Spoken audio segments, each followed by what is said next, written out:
Eh, Obviamente que todavía falta llegar gente, suponemos que va a llegar más gente, pero la verdad que para todos los que han hecho el sacrificio de llegar puntual, lo más justo es que no les hagamos perder el tiempo, más de lo que ya pierden estando sentados acá.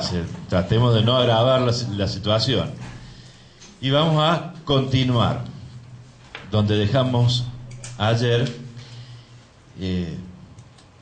Podríamos hacer un repaso de todo lo que vimos ayer como para refrescar conocimientos, total no nos va a llevar nada, pero no, yo prefiero darlo ya por dado y sabido y seguir moviéndonos adelante. Sí dijimos, bueno, cuáles son las providencias recurribles, cuándo se debe recurrir, quién puede recurrir, quién tiene interés en recurrir, y todo lo que tiene que ver con el recurso de apelación está vinculado, en definitiva, a la existencia de la doble instancia, la segunda instancia. La pregunta que yo les planteo ahora es, ¿cuándo comienza la segunda instancia? ¿En qué momento se puede hablar de la existencia de una segunda instancia dentro del proceso que tiene particular importancia? No solamente por el tema de cómo se retribuye la actividad de los profesionales, sino además por el tema de la aprehensión de instancia. ¿Cuándo estoy yo en condiciones de plantear la aprehensión de la segunda instancia? Para lo cual es imprescindible que haya comenzado la instancia. No puedo plantear la aprehensión de una instancia que no existe. No sé si en el Código de Catamarca tiene una disposición similar, pero normalmente los códigos establecen que la primera instancia comienza con la promoción de la demanda, aun cuando la misma no haya sido notificada. A partir de la promoción de la demanda, la contraparte está habilitada a plantearle la aprehensión de primera instancia. Si uno hace una suerte de silogismo con ese criterio, si la primera instancia comienza con la demanda, aunque no haya sido despachada, la segunda instancia debería comenzar con el recurso de apelación. Ahora, si el recurso de apelación no ha sido despachado, no ha sido admitido todavía, pero tampoco ha sido rechazado, supongamos que vengo a interponer un recurso de apelación y el tribunal me provee acredite estar en término, porque todavía está pendiente de agregar la cédula de notificación, que es la que da origen al plazo. No me lo concedió todavía, no me lo ha denegado tampoco, porque no tiene constancia, y la cédula no aparece, la contraparte no la trae, yo no traigo mi copia, la que me diligenciaron, y está corriendo el plazo. ¿Estará habilitada la contraparte si transcurre el periodo previsto legalmente para plantearme la aprehensión frente a un recurso, buen día, que todavía no ha sido concedido? Si consideramos que la primera instancia comienza con la demanda y que la segunda comienza con la interposición del recurso, deberíamos concluir en que sí, que el solo hecho de haber planteado la apelación, aun cuando no esté concedida, o incluso concedida si yo me voy en queja, es susceptible de perimir, es una posibilidad. Y si nos ponemos en el plano contrario y decimos no, la segunda instancia en realidad comienza a partir de que el juez de primera instancia, en uso de sus facultades legales, admite o no formalmente el recurso. Recién cuando admite el recurso el juez de primera instancia, cuando lo concede, más allá del efecto que vamos a ver un poquito más adelante, estaría comenzando la segunda instancia, recién a partir de la decisión jurisdiccional. Son dos posturas que son una diametralmente opuesta a la otra, y ambas tienen algún sentido, pero ambas nos dejan una zona gris, una zona oscura, porque hay una tercera posición que dice no, la segunda instancia no puede comenzar nunca si no ha terminado la primera. Para que haya segunda tiene que haber una primera concluida. ¿Y cuándo concluye la primera instancia? Me dirán, con el dictado de la resolución. Con el dictado de la sentencia de primera instancia, concluye la primera instancia. Es lo que dice el código. Dictada la sentencia, el juez pierde la competencia para resolver cualquier cosa, salvo las cuestiones incidentales o la aclaratoria en caso que se plantee. Y las resoluciones posteriores tendientes a la ejecución de la sentencia, lo cual supone que la sentencia esté firme. Pero cesó la competencia del juez con el dictado de resolución. Deberíamos decir, terminó la instancia con el dictado de la resolución de primera instancia. Pero a su vez el propio código establece que las resoluciones judiciales no obligan hasta que no están notificadas a todas las partes. En consecuencia, ya no es solamente el dictado de resolución, sino que más debe ser resolución notificada. Y si tenemos un proceso con partes múltiples, en el cual alguna de las partes, siempre hay una que es más diligente, normalmente la que gana, libra las cédulas de notificación al resto, y yo recibí la mía, soy codemandado, y viene a plantear recurso de apelación, pero mi litisconsorte no recibió la de él, tendríamos esta contradicción de que para mí, que ya apelé, comenzó la segunda instancia, pero para mi contraparte no terminó la primera. Y entonces, ¿cuándo comienza la segunda instancia? En supuestos como este, ¿cuándo podemos decir que existe segunda instancia o que comenzó?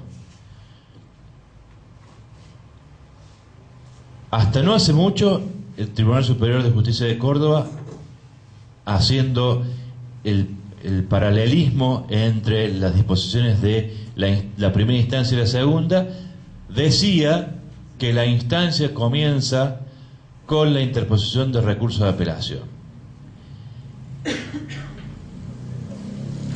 Y lo explicaba.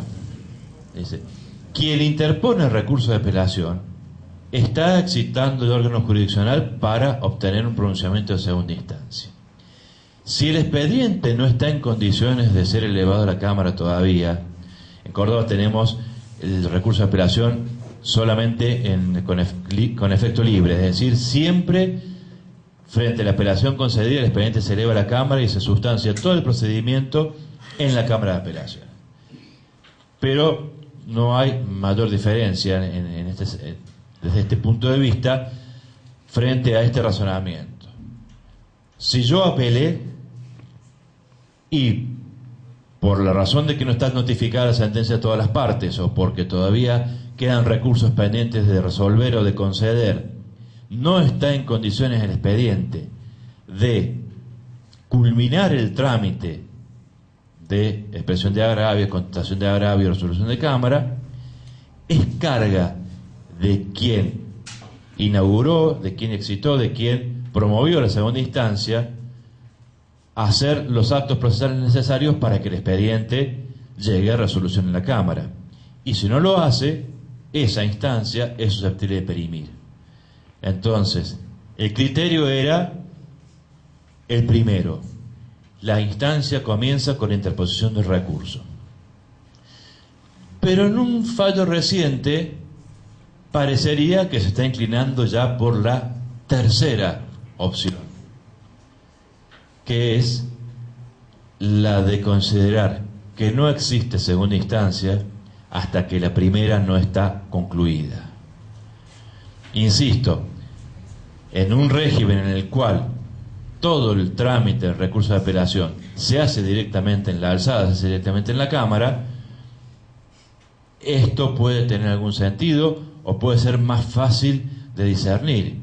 Pero cuando tenemos recursos concedidos en relación en el cual el trámite y el procedimiento de fundamentación del recurso se hace también en primera instancia, eso se hace más difícil, porque parecería que el recurso concedido en relación abre una suerte de incidente independiente de lo que hace el resto, porque si yo interpongo un recurso dentro de un litisconsorcio interpongo un recurso que me es concedido en relación, al momento de la concesión en relación me empieza a correr el plazo para expresar mis agravios.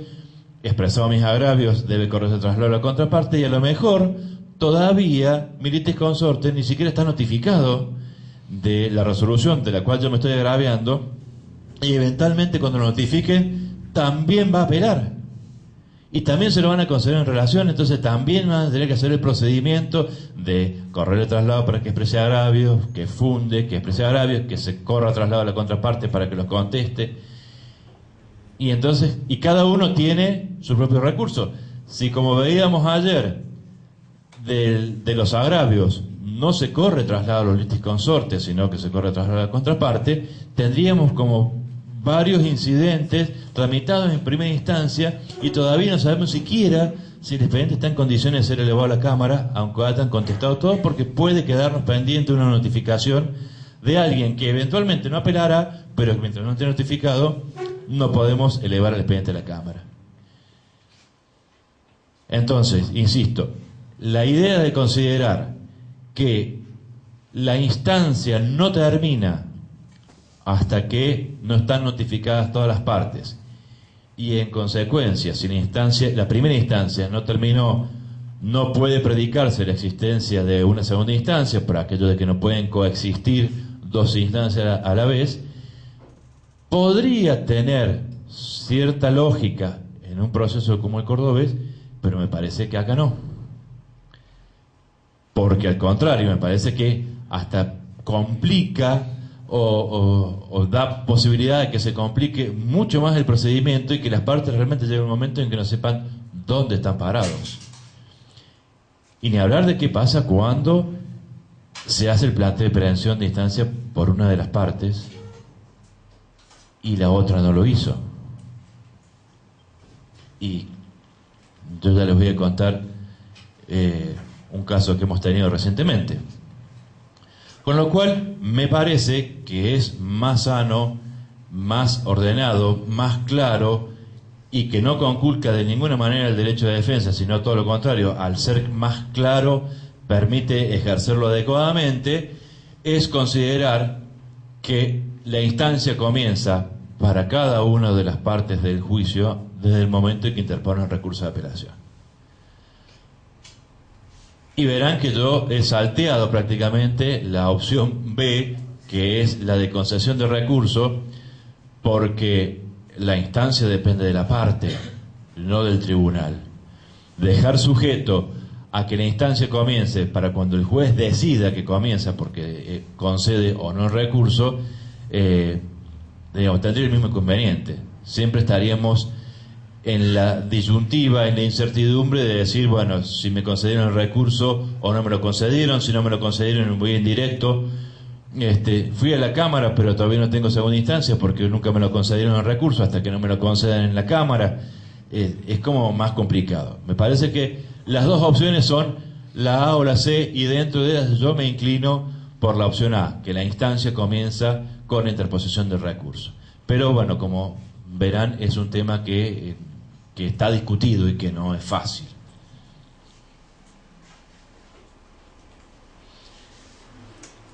Bien, acá donde empezamos, por lo menos para mí, empieza el problema más grave, porque ya empiezo a hablar de algo que no practico.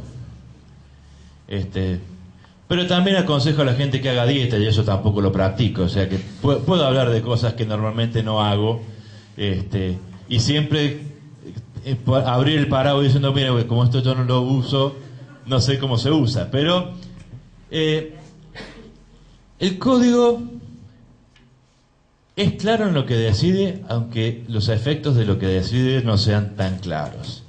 Dice el 243, el recurso de apelación será concedido libremente o en relación. Son dos opciones, o libremente o en relación. Y en uno u otro caso, con efecto suspensivo o devolutivo. Luego, en el último párrafo, habla que además los recursos concedidos en relación pueden ser con efecto diferido. Y entonces parece que tenemos 5 categorías de recursos. En realidad, Como seguramente ya saben, no son 5, sino que es algo así como el sistema de la doble clasificación de las nulidades en el Código Civil. Los recursos son concedidos libremente o en relación. Primera categoría. Esto es la división más clara. Ya sea libremente o en relación, el recurso, esta hace a la forma de concesión del recurso. El efecto del recurso respecto de la ejecutabilidad de la sentencia de primera instancia o de la resolución de primera instancia contra la cual se concede el recurso será suspensivo o no suspensivo. Yo prefiero hablar de suspensivo o no suspensivo antes que devolutivo. Devolutivo es una locución que quedó por costumbre en el código, pero que en realidad devolutivo no es nada porque nada se devuelve. Lo devolutivo aparentemente viene de la época en que los jueces eran delegados del poder central, eran delegados del rey, y entonces cuando concedía la apelación devolvía al superior la potestad que originariamente le pertenecía y que había sido delegada. Entonces de allí le viene el efecto devolutivo. En realidad es un efecto no suspensivo. Y este efecto suspensivo o no suspensivo tiene que ver con la posibilidad de continuar adelante aplicando o no lo resuelto por el juez de primera instancia, aunque esté recurrido. Si el efecto es suspensivo, esa providencia, ese decreto, ese auto o esa sentencia no podrá ser cumplida, no podrá ser ejecutada, no podrá ser llevada a cabo hasta tanto la Cámara no la confirme. Cuando el efecto es no suspensivo, permite la continuidad del trámite y de la ejecución en aquellos casos en los cuales se permite. Aclara el segundo y tercer párrafo cómo es el régimen general. Dice, recurso contra la sentencia definitiva.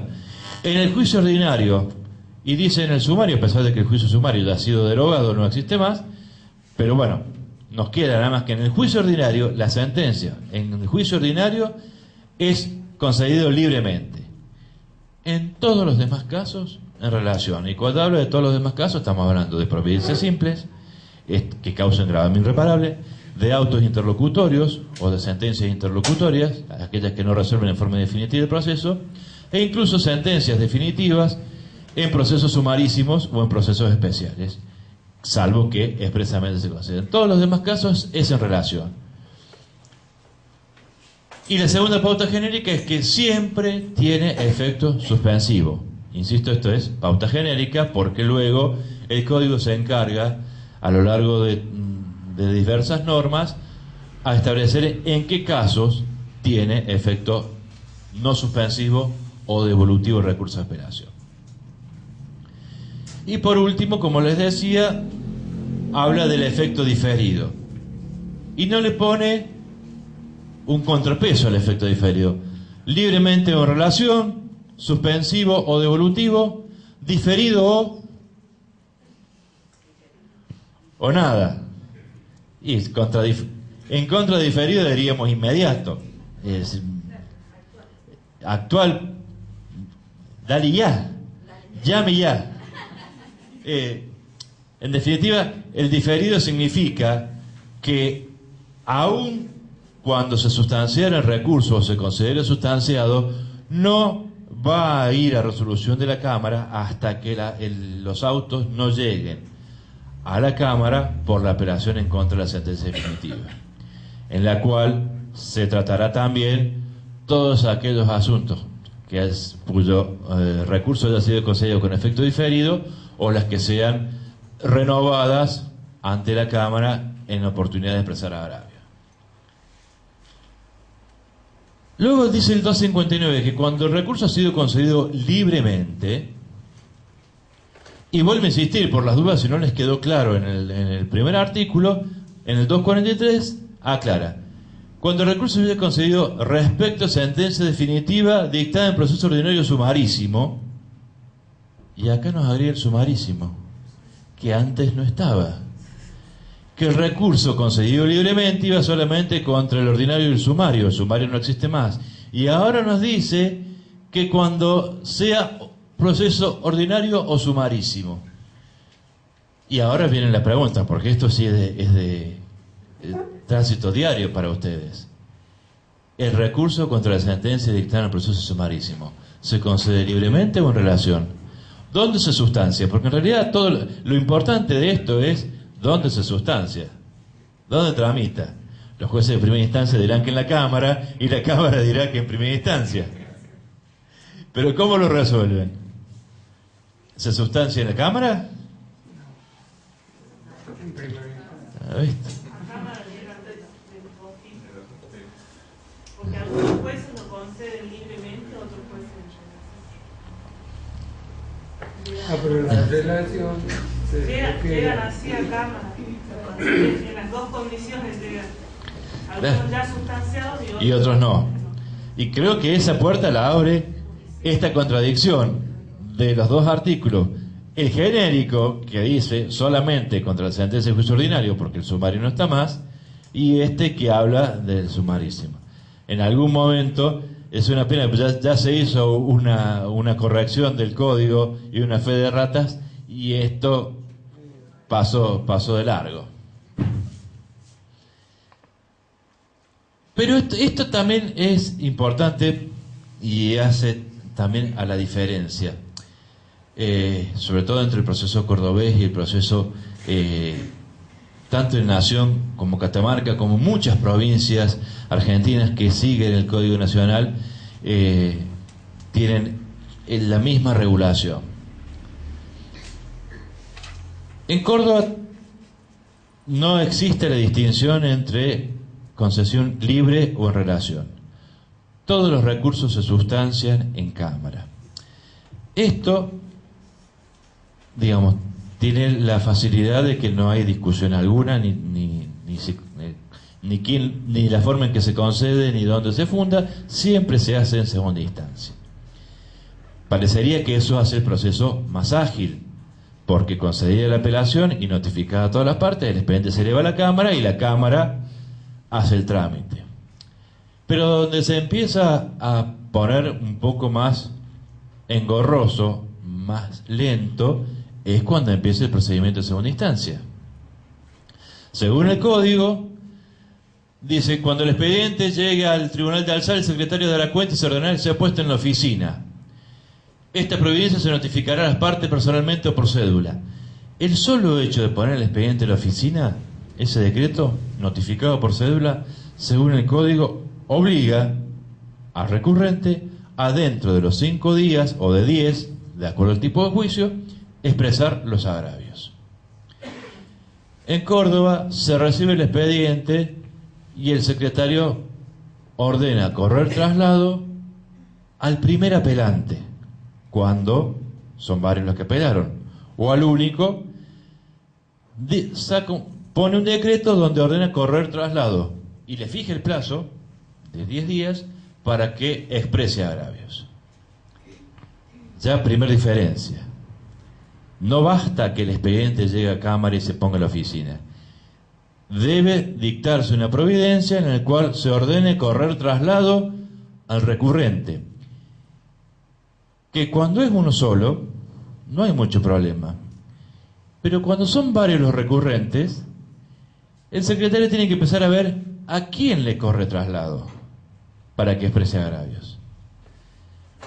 Y puede ocurrir, porque ahí también hay como dos criterios, y que no surgen del código, sino que de la práctica, es, corro traslado por orden procesal, si apelaron a actor y demandado, le corro primero al actor y después le corro al demandado, o corro traslado por orden de interposición de recurso. Entonces, el que apeló primero, le corro traslado primero. Sustancio ese recurso, porque cuando conteste el traslado, cuando expresa agravios, le corro traslado a la contraparte para que lo conteste. Terminado ese mini proceso, siempre y cuando no haya ofrecimiento de prueba, ni denuncia de hechos nuevos, sino, digamos, lo más simple, agravio y contestación. En vez de pasar los autos a despacho, a los fines de resolver, debe correr traslado al segundo recurrente para que exprese sus agravios, de lo cual se corre traslado a la contraparte para que conteste, y así sucesivamente. Y te puede pasar, y de hecho en algún momento ha pasado, que el primero que interpone el recurso de apelación sea el que menos incidencia procesal puede tener. Un perito que apela sus honorarios por bajos. En un juicio en el cual se está discutiendo la responsabilidad civil, la existencia del hecho dañoso, los rubros que componen la indemnización, que después apelan a actor, demandado, codemandado, si está en garantía, y el primero que se va a sustanciar es el del perito. Y no es por tratar de decir que hay grados de importancia, pero me parece que en general el orden lógico y la estructura lógica sería que el primero que tiene que expresar agravios es aquel al cual la sentencia más lo perjudica. En una demanda de daños en la cual se componen por varios rubros, se determina la responsabilidad del demandado y luego se descompone el monto indemnizatorio en diversos rubros. A los efectos prácticos es más importante tratar primero la apelación del demandado que está discutiendo la atribución de responsabilidad, ergo todo el juicio, que la discusión sobre determinados montos en particular, que además, por lógica, van a ir atados del resultado del primer recurso.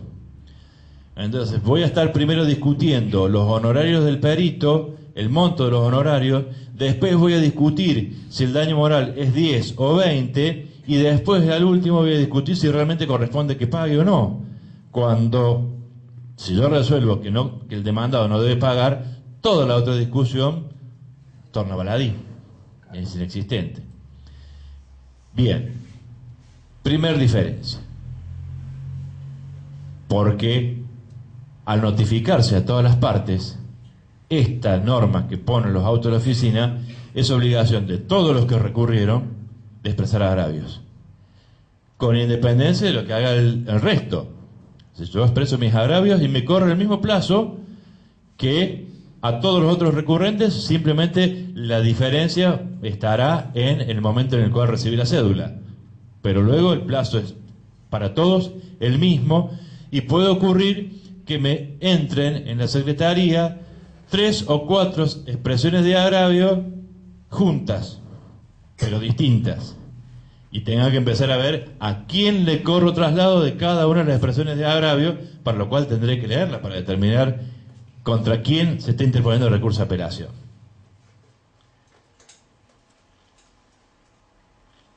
Con el agravante, entre comillas, de que dentro de los 5 primeros días de ese plazo de 10 que le dan en el proceso ordinario, en un solo escrito, y esto lo remarcamos porque debe ser en un solo acto por un principio de concentración, el recurrente tiene que fundar los recursos concedidos con efecto diferido, indicar las medidas probatorias que quiere renovar en segunda instancia cuando han sido denegadas en primera instancia o hubiera mediado declaración de negligencia, aquellas que tengan interés en replantear en la Cámara. Presentar los documentos que intenten valerse de fecha posterior a la providencia de auto de sentencia para sentencia de primera instancia. Fíjense, acuérdense que el hecho nuevo puede ser alegado hasta la audiencia del 360, pero los documentos nuevos en la alzada pueden ser presentados siempre que sean posteriores a la providencia de autos para sentencia. Entre la audiencia del 360 y el decreto de autos puede pasar un periodo de tiempo más que considerable, y ese lapso, ese agujero negro de que no puedo denunciar el hecho nuevo porque ya se me venció, y el documento tiene que ser posterior al decreto de autos porque antes, y si hay un documento que se generó después y una prueba documental que es importante, me parece que como la documental se puede agregar hasta el decreto de autos, yo lo puedo agregar. Entonces no sería un problema eso. E incluso pueden ser anteriores documentos si afirmaron no haber tenido conocimiento de ellos. Esta afirmación tiene que ser medianamente justificada. No basta decir no tuve conocimiento de ellos. Si se trata de un recibo emanado de la contraparte que cancela una gran parte o todo el capital reclamado y es de fecha anterior al decreto de autos, ¿cómo podré venir yo a decir, no sabía que estaba el recibo que me libera de la obligación? Habrá que decir, bueno, explicar por qué ese recibo, que es determinante, que implica en definitiva la conclusión del pleito y que por lógica debía obrar en mi poder, de hecho está en mi poder porque ahora lo traigo, porque no lo traje antes, porque tuve acceso a él después. No basta, me parece, la simple afirmación de no haber tenido conocimiento, sino que esta afirmación debe ser justificada.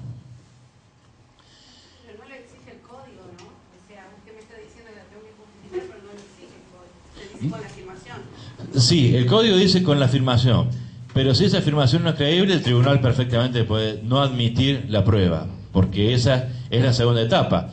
Este escrito en el cual se formulan todas estas peticiones, luego debe ser admitido por la Cámara. Es decir, no basta simplemente manifestar o hacer uso en la oportunidad procesal de esto, sino que esto requiere además que sea proveído favorablemente, tanto la producción de nueva prueba como la citación confesional. La confesional tampoco dice nada, fíjense que dice el inciso cuarto, exigir confesión judicial a la parte contraria sobre hechos que no hubiesen sido objeto de esa prueba en instancia anterior. ¿Qué significa eso? Que no hayan estado en el pliego de absolución de posiciones de la confesional celebrada en primera instancia. Y si la confesional se celebró porque yo no presenté pliego, o porque la parte no vino, ustedes recordarán que el pliego de absolución de posiciones en la prueba confesional debe ser presentado siempre antes de la audiencia. ¿Por qué? Y para que no se especule con que si viene o no viene el absolvente. Seguramente a alguno le ha pasado que la contraparte venía con dos pliegos. Uno por si viene y otro por si no viene. Si no viene, le presento el pliego donde reconoce hasta el homicidio de Kennedy. Pero si viene, entonces le pongo para que jure como es cierto que usted es un buen vecino. Entonces, ¿qué pasa si la confesional no se hizo en primera instancia? Ya sea porque no había pliego o porque no compareció el absolvente. Si no comparece el absolvente, se lo tiene por confeso de los hechos que constan en el pliego. Pero entonces, ¿cuál sería el sentido de presentar un nuevo pliego o nuevas posiciones en la alzada frente a un demandado confeso? ¿Es realmente realizar la prueba o yo ya debo decir en ese momento que yo pierdo la confesional cuáles van a ser los motivos de confesión? Si lo digo, le estoy dando a la contraparte la herramienta para que ella sepa qué me tiene que contestar. Pero si no lo digo, ¿cómo justifico que va a ser un hecho nuevo que no fue objeto de la prueba en la instancia correspondiente? Queda ahí una nebulosa, queda una suerte de declaración jurada no vinculante, porque si yo digo que es un hecho que no fue objeto y el tribunal me provee favorablemente y cita la audiencia y cuando vienen y abrimos el pliego de preguntas es el mismo o son preguntas posiciones muy similares, no hay ningún apercibimiento. Bueno, por lo menos en Córdoba no hay ningún apercibimiento. Acá el tribunal podría usar las facultades sancionatorias que tiene el juez a su mano, pero no sé si lo hará alguna vez. Pero tampoco creo que se utilice mucho este inciso cuarto. No, es raro. Es muy raro, ¿no es cierto? Sí.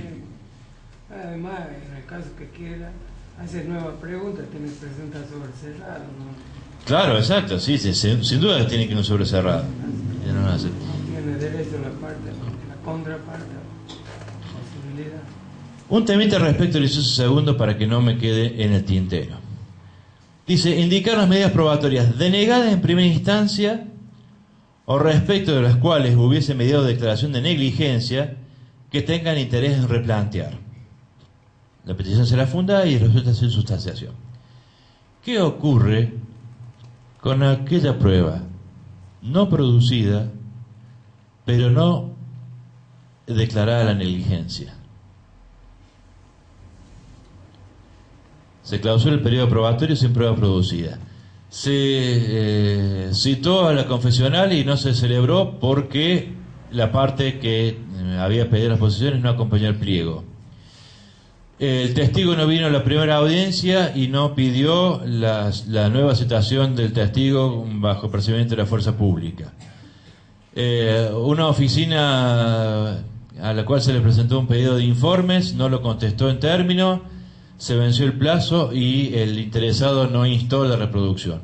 Ahí no hay declaración de negligencia, hay una sanción de caducidad de la prueba que el mismo código prevé. En esos supuestos, ¿podrá replantear la prueba en la alzada? El código habla únicamente de aquellas que hubieran mediado declaración de negligencia. Aquellas que se caen ipso iure, de pleno derecho por la propia regulación legal, ¿podrán ser replanteadas en la alzada?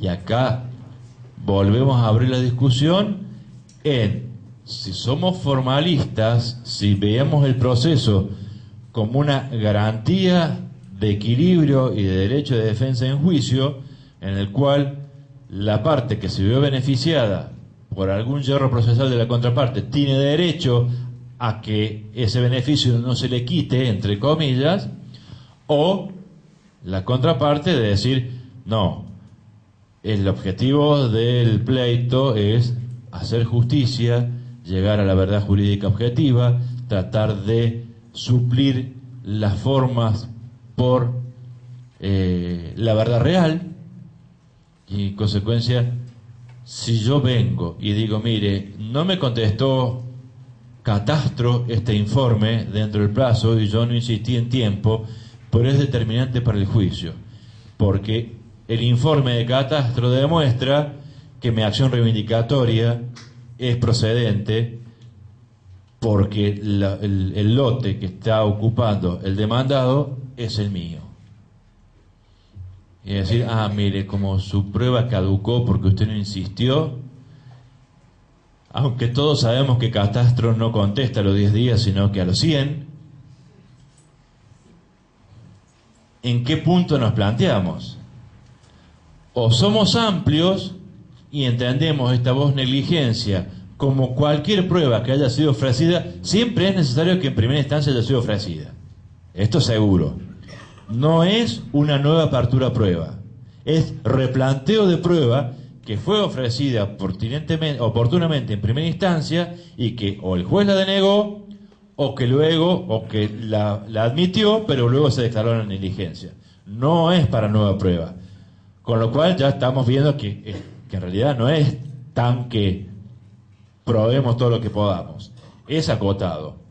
Pero si ya el régimen es acotado, lo acotamos aún más haciendo una aplicación estricta de la redacción de la norma, o somos un poco más elásticos en la consideración en función de considerar que esto puede ser determinante por una solución más justa del caso, más justa en el fondo, porque aquel a quien le perjudica le va a decir, no, lo justo era que si ya lo perdió, lo perdió.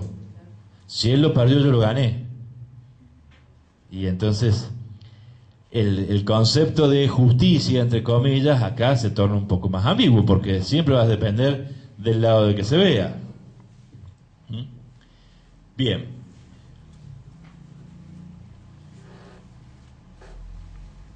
Pedir la apertura de prueba en segunda instancia únicamente en los supuestos de denuncia de hecho nuevo, o se tratar el caso que refiere el 366, que me parece que es cuando fue denegado el tema del hecho nuevo, o se hubiera formulado el pedido del inciso segundo, que es el replanteo de prueba, es decir, deberé ofrecerlo nuevamente a la prueba. ¿Alguien tiene un código acá? Pues? ¿El 366 cuál que dice? Inapelabilidad. Sí. ¿De qué? La resolución que admitiera el hecho nuevo será inapelable. La que lo rechazare será apelable en efecto diferido. Allí es donde tiene que fundar y ofrecer la prueba vinculada a ese hecho nuevo que en su momento se le denegó.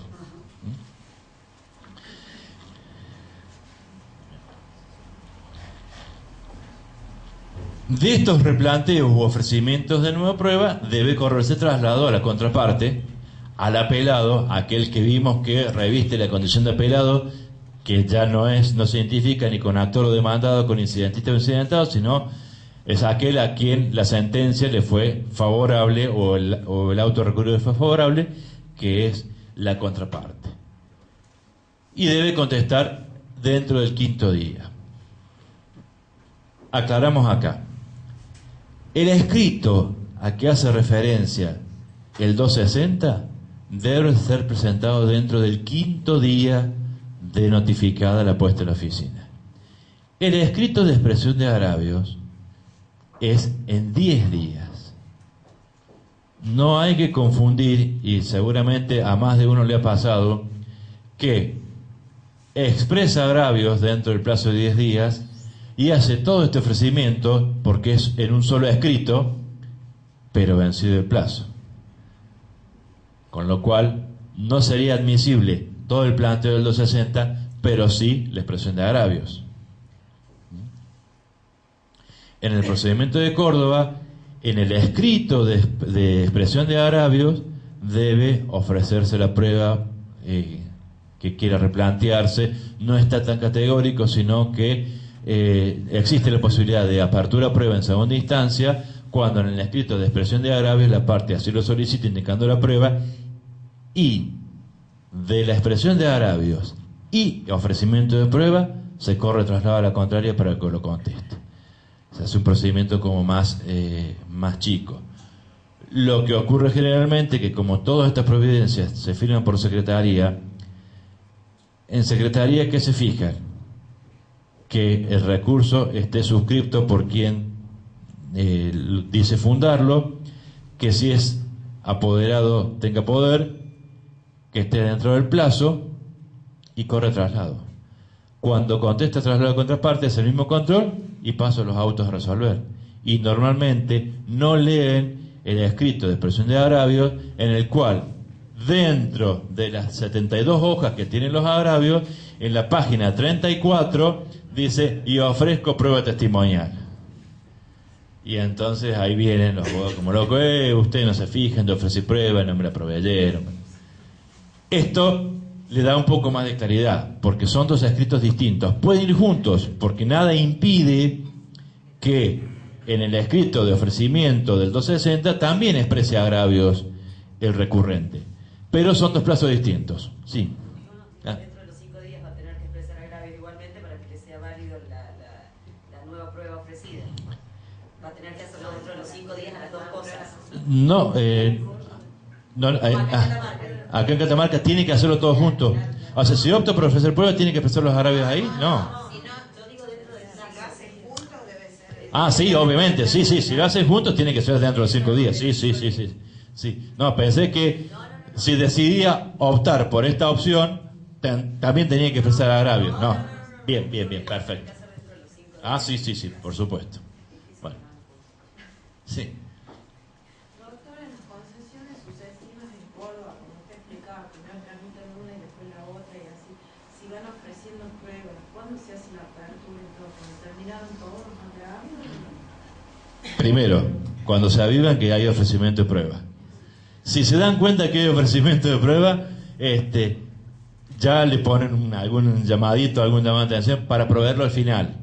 Porque te puede ocurrir que todos los recurrentes ofrezcan prueba y entonces si vas a proveerla normalmente la prueba en alzada se deniega, es de interpretación más que restrictiva. Pero además por la redacción del artículo es totalmente distinta. Ya no habla de replanteo de prueba ni de acusa de negligencia, sino que los supuestos de ofrecimiento de prueba en la alzada son mucho más acotados. Y de por sí, vos no podés ofrecer prueba respecto de la cual te hayan declarado negligencia. Entonces no es una oportunidad de replantear prueba. En eso es categórico el Código de Córdoba. Es nueva prueba si por alguna circunstancia que te debes justificar vos no lo pudiste hacer en primera instancia. Pero la prueba, digamos, que ofreciste en primera instancia y de la cual hubo acuso de negligencia, no es replanteable en la alzada. Sí esta prueba se admite, se aplican las normas sobre cada tipo de prueba que rigen para primera instancia, digamos. Si es prueba de testigos, deberá fijarse audiencia, deberá acompañarse el pliego pertinente o interrogar a viva voz en el caso de la audiencia. Si fuera la confesional, debe acompañarse el pliego. En Córdoba el pliego se debe acompañar en el momento de ofrecimiento de la prueba confesional, no hasta la audiencia, es en el momento de la prueba, bajo percibimiento de que si no acompañaste el pliego no te proveen la confesional directamente, no es tu tía. Los pedidos de informes también tienen el plazo de vigencia y de necesidad de diligenciamiento que tiene normalmente el código, es decir, el régimen de prueba se aplica exactamente igual que en primera instancia. Otra diferencia con el Código de Córdoba: producida la prueba, en el caso de que se admitiera en segunda instancia, las partes pueden alegar, pero no pueden retirar el expediente. Expresamente el Código establece que no pueden retirar el expediente. Pocas veces se cumple, pero lo cierto es que no pueden retirar el expediente. Debe alegar, es decir, no podría ir alguien a decir, mira, me quiero llevar el expediente para alegar sobre la prueba en segunda instancia, porque no se van a prestar. Pero se lo lleva en préstamo. Sí. Y se lo lleva. Y viene el otro y dice, yo quiero alegar, el expediente no está, suspéndame los plazos. Bueno, suspendemos los plazos. En definitiva, en la práctica es lo mismo.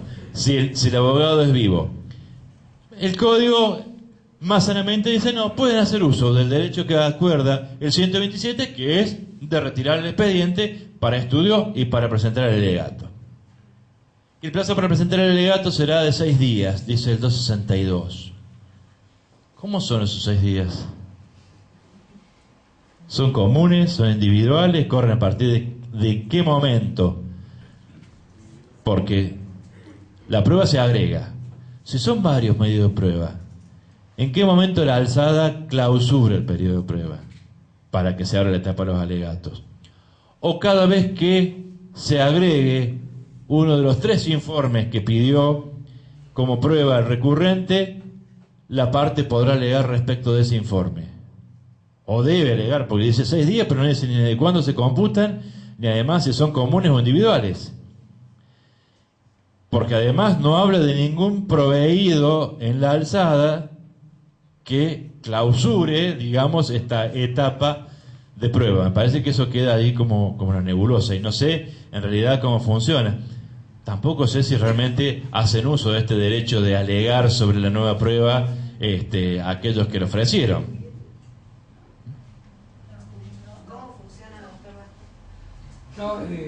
No es honor la prueba, dice. En cuanto a la presentación de alegato, está el decreto pertinente en primera instancia, que dice cómo se va a afrontar los términos. Claro, pero eso está en lo que es primera instancia, en Bueno, segunda. es una regla.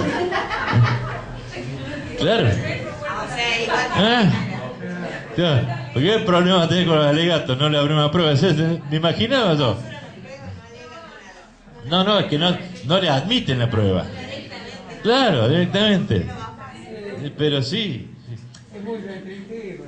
Es que en general, a ver, debe serlo por una cuestión, volvemos al principio, de ordenamiento procesal y de igualdad de oportunidades, de derecho de defensa.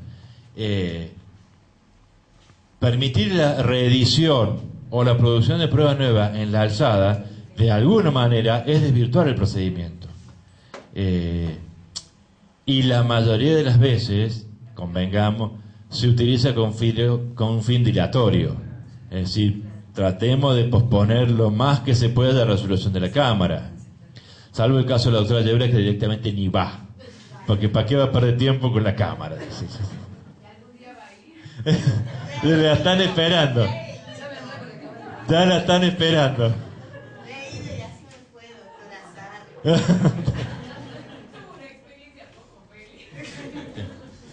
Podemos en todo caso en el break ponemos las sillas así en suerte de cuadrilátero y dirimen la contienda.